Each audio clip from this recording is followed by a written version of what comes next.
开始一些怪动作啊，然后一直发出怪声音啊，然后就是还有注意力就是跑来跑去啊，从幼稚园被老师转过来的。对于这个妥瑞症或者是这个抽动症，其实它是有一些定义上面的差别。这几年来，不知道大家是不是常常从老师那边啊，或者是家长群组，还有网络上听到一个好像蛮常出现的名字，叫做妥瑞氏症啊。很多小朋友有眨眼啊、清喉咙啊，就被诊断为妥瑞氏症。但事实上，每个医生可能说法也不一样。有些人说这是抽动症，有些人说这个是妥瑞氏症，然后导致家长上网查的时候，都会看到很恐怖的案例，就很好奇什么是抽动症，什么是妥瑞症。最常被拿来当例子，就是说他慢性的咳嗽，然后就会以为他是过敏啊，或者是一直感冒啦。后来他的咳嗽声音实在太特别了，才会被医生怀疑他是抽动症这样子哈。那还有一些也常常被举的案例，就是说那个眨眼的啦，然后这个有些人看到一些症状会很害怕，有些症状你会觉得好像也还好。妥瑞症或者是这个抽动症，其实它是有一些定义上面的差别。其实我们就讲说类似这些妥瑞的症状，我们说一般话我们翻译可能说用 tic disorder，但是比较好，没有拿一个中文去好好的翻，因为讲抽动症，觉得好像是动作啊这样子，但事实上它不单纯只有动作，它其实还有声音，对，所以两个合在一起，然后加上一定的时间，譬如说好，我们做单纯性的，它只有眨眼睛，可是它时间没有很长，那不能叫做妥瑞症啊。对，所以真正的妥瑞症的定义，根据 DSM-5 的定义，其实它是要在18岁之前，你有反复的、持续的2种以上的动作，合并声音1种以上的声音，对，而且时间呢超过1年以上，而且我们确认它不是因为药物啊，或是一些神经疾病啊、脑炎啊之后产生的结果，对，而持续产生的这些症状。那这些症状是什么呢？可能就刚才讲的不自主的动作、抽动然后或者说一些声音持续性的不规则的，而且重点是它是不可以控制的，没办法控制的。对，那这个才叫定义成叫做妥瑞症。是，对。那事实上讲抽动，其实我们大家紧张的时候会不会，哎呀手心冒汗啊，心跳加速啊，对不对？但是我们也会眨眼睛啊，对，也会不舒服啊，对不对？然后甚至会想要就是开始讲话会结结巴巴啊这样子，那是还蛮常见一个状况啊。那这类的小朋友，他除了这种之外，他可能变成是说，当他没有那么的就是平常状况下，好像我们觉得没有那么大的压力啊，可是他还有一些这些持续的症状出现。对，那这类的话，我们就可能说，它可能是一些抽动的表现行为。这一类的这个还在前期的，就还没有到诊断的这个前期的，那个翻译就太多了。因为有些医生就直接用妥瑞症来说啊，就这个妥瑞，但其实他还没有到妥瑞，只是他脑袋想不出有什么好翻译的词，所以他就用妥瑞。这几年好多了，有些会说类妥瑞，加个类一个字，这样就分开来哈。妥瑞症是妥瑞症啊，还没有到那个严重度的，就叫类妥瑞。那抽动症的小孩或类妥瑞小孩，将来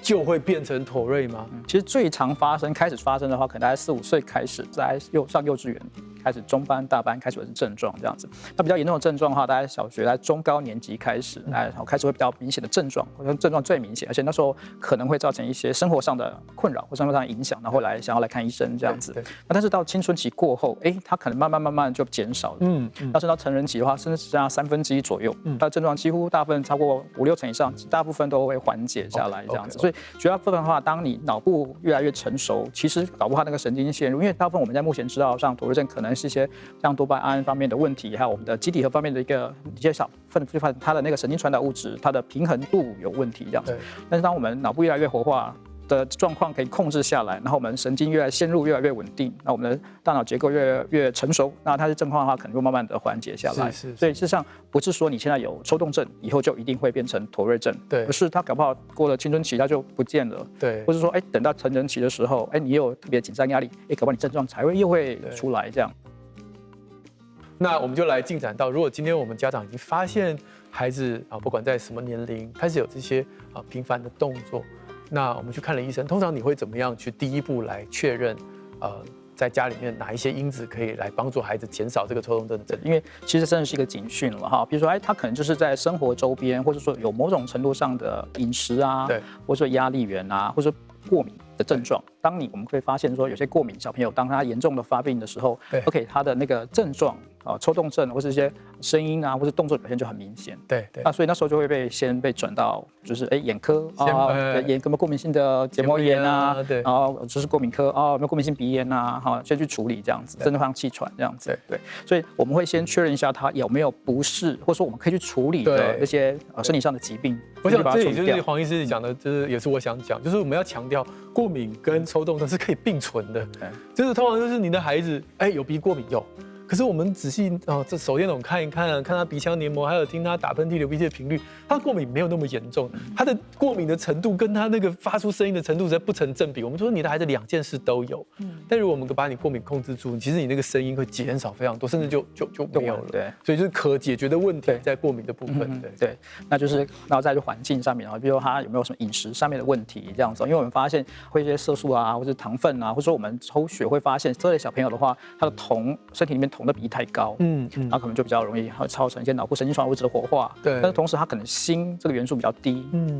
也会造成它整个的我们控制上面的出问题这样。所以通常绝大部分不见得会做这些实验室的数据的检查，但是我们会先给饮食的卫教，告诉他说重新检视他的这个生活上面有没有什么特别的食物上、环境上的过敏的状况这样子。垃圾食物，好，再来，那再来就是压力啦，压力它有什么特别压力啊？对啊，是不是幼稚园哪有什么压力？每天就是吃喝睡。但是不一定啊。我们从幼稚园被老师转过来的，他可能从在家里一个很舒服的环境，到了必须去学校，然后那个压力源就跟可能之前这个放松的时间太长了，那突然有这个新加的压力，也许我们认为没什么压力啊，幼稚园没怎么样，但是跟他之前去比较，事实上就真的是一个新的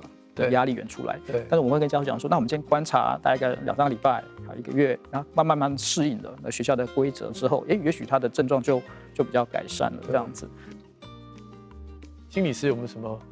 给我们一些 paper， 让我们身为家长能够了解孩子的压力源在哪里？我觉得家长跟孩子的关系是很重要的。然后我觉得聊天其实是一个很好的方式，因为有时候孩子他自己也不知道自己怎么了，他就只是觉得闷闷的。我心情就是北宋。你说的很重要。我每次讲到说孩子有压力的时候，大部分家长就会说。你有什么压力？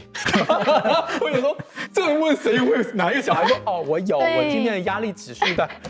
所以黄医师讲到重点的，怎么好好聊天，特别是孩子愿意跟我们分享心事的时候，我们要有一个心理准备，是那个过程中我们一定要接纳、肯定，然后正向的鼓励，然后千万不要太快给建议或否定，因为我们的家长很容易就跳进去给建议或者否定孩子的想法。老师很凶，你就不要理他就好了。对，他哪有凶？我比他更凶吧？对，仔细听已经是否定孩子的感觉跟想法。那1次2次，当然孩子就不想要跟你讲话啦。所以，例如我们可以一开始就说是哦，看起来是2个很简单的字，但其实他已经丢出了一个我愿意接纳、我愿意听你讲的讯息。然后在做这个过程中，你可以问他一些细节，他哪时候看瞪你的啊？你的感觉是怎么样？然后不要忘了中间要去正向鼓励、引导他去看这件事情。那如果孩子需要建议的时候，你再给建议，因为有时候孩子在这个过程中他已经慢慢去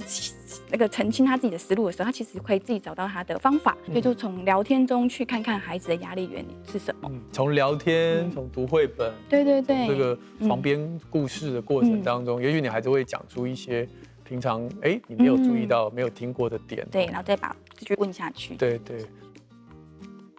药物我知道有，那什么时候要用？已经有比较明确的诊断，而且我们说，它有没有影响到自己自身？什么叫影响自身？第一个是说，疾病本身那个动作会不会影响到他的生活？你比如说，我们有遇到就是一直甩头，甩到那个颈椎的椎间盘突出的这样子，太惨了。对，然后或者说全身酸痛，或者说一些特别的状况这样子，然后或者肌肉酸痛，你可能有一些药物去缓解那个本身的症状。对，或是说这些手术去处理。那另外一块就是说，你这些动作会不会造成我刚才讲的你学习上面或生活上面的问题？你就可以考虑一些药物来使用这样子。那另外